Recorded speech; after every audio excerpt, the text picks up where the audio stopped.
Apa yang terjadi pada Firaun setelah tenggelam di Laut Merah? Dengarkan baik-baik. Aku akan menceritakan kepadamu kisah seorang raja yang begitu sombong. Seorang penguasa yang merasa dirinya paling hebat, yang mengaku sebagai Tuhan. Dan yang pada akhirnya mendapat kehancuran dengan cara yang sangat mengenaskan. Dialah Firaun, Raja Mesir yang menolak kebenaran dan berakhir tenggelam di Laut Merah. Firaun bukan hanya sekadar raja. Ia memerintah Mesir dengan tangan besi, memperbudak Bani Israel, dan menyiksa mereka dengan kejam. Berulang kali Nabi Musa datang kepadanya, menyeru agar ia beriman kepada Allah. Tapi Firaun justru menolak. Bahkan, ketika Nabi Musa menunjukkan mukjizat dari Allah, seperti tongkat yang berubah menjadi ular dan tangan yang bercahaya, ia tetap menganggapnya sihir belaka.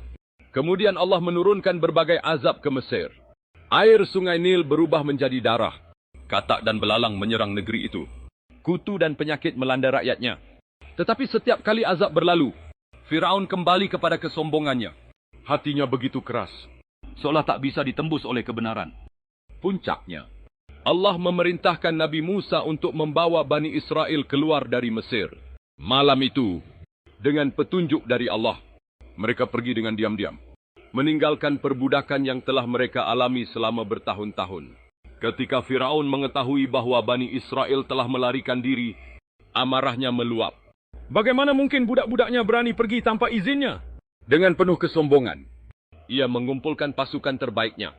Kereta-kereta kuda disiapkan, pedang dan tombak diasah. Lalu, dengan pasukan besar yang penuh keyakinan, Firaun memimpin pengejaran.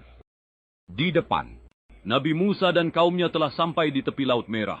Tapi di belakang, debu-debu dari kuda pasukan Firaun mulai terlihat. Rakyat mulai panik. Apa yang harus kita lakukan? Musa, kita terjebak. Namun, Nabi Musa tetap tenang. Dengan keyakinan penuh, ia berkata, tidak, sesungguhnya Tuhanku bersamaku, dan dia akan memberi petunjuk kepadaku. Quran Surah Asy-Syu'ara ayat 62. Lalu, atas perintah Allah, Nabi Musa mengangkat tongkatnya dan memukulkannya ke laut. Dan seketika itu juga, terjadilah keajaiban luar biasa. Air laut yang luas itu terbelah, menciptakan jalan kering yang membentang di antara dinding air yang menjulang tinggi di kiri dan kanan.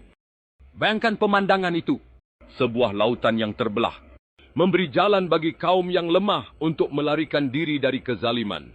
Tanpa ragu, Nabi Musa dan kaumnya segera melangkah masuk, berjalan di atas dasar laut yang kini kering seperti daratan.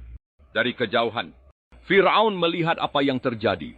Ia menyaksikan sendiri laut yang terbelah, jalan yang terbuka di hadapannya. Namun, bukannya sadar dan mengakui kebesaran Allah, ia justru semakin sombong. Lihat! Laut ini terbelah untuk kita juga. Kejar mereka! Serunya. Tanpa rasa takut, ia dan pasukannya masuk ke dalam jalur yang terbuka itu.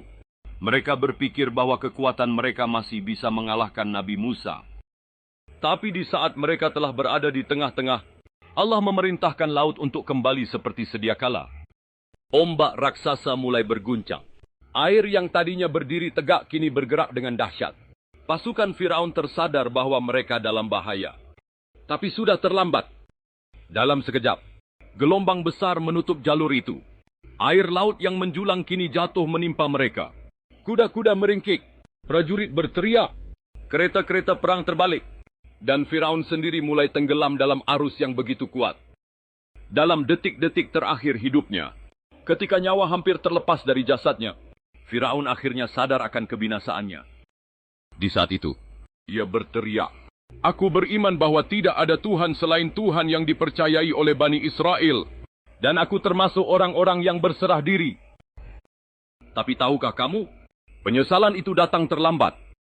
Allah menjawabnya dalam Al-Quran.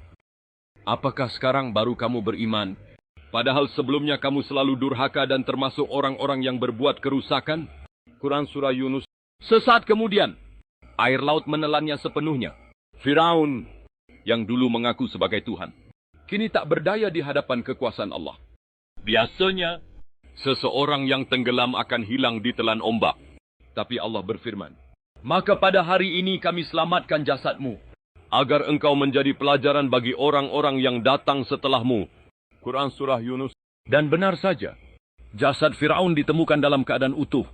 Tubuhnya tidak hilang begitu saja, tapi tetap ada sebagai bukti nyata dari kehancurannya. Para ilmuwan modern bahkan telah meneliti jasadnya dan menemukan tanda-tanda bahwa ia memang mati karena tenggelam, seperti yang telah diceritakan dalam Al-Quran lebih dari 1400 tahun yang lalu. Hingga hari ini, jasadnya masih tersimpan di Museum Mesir, menjadi saksi bisu dari seorang raja yang dulu begitu berkuasa, tapi akhirnya kalah oleh kesombongannya sendiri. Wahai pendengar, apa yang bisa kita pelajari dari kisah ini? Firaun adalah simbol dari kesombongan dan kezaliman. Ia menolak kebenaran, mengandalkan kekuatannya sendiri, dan baru menyesal ketika ajal sudah di depan mata. Tapi saat itu, sudah terlambat. Allah tidak pernah menzalimi hambanya. Tapi kitalah yang sering menzalimi diri sendiri dengan menolak kebenaran dan mengikuti hawa nafsu. Jangan sampai kita seperti Firaun terlalu sombong untuk menerima kebenaran, hingga akhirnya menyesal ketika semuanya sudah terlambat. Maka, sekaranglah waktunya untuk berubah. Sekaranglah saatnya untuk kembali kepada Allah, sebelum terlambat seperti Firaun. Terima kasih sudah menonton. Jangan lupa like, komen dan subscribe agar semakin banyak yang tahu hikmah kisah ini.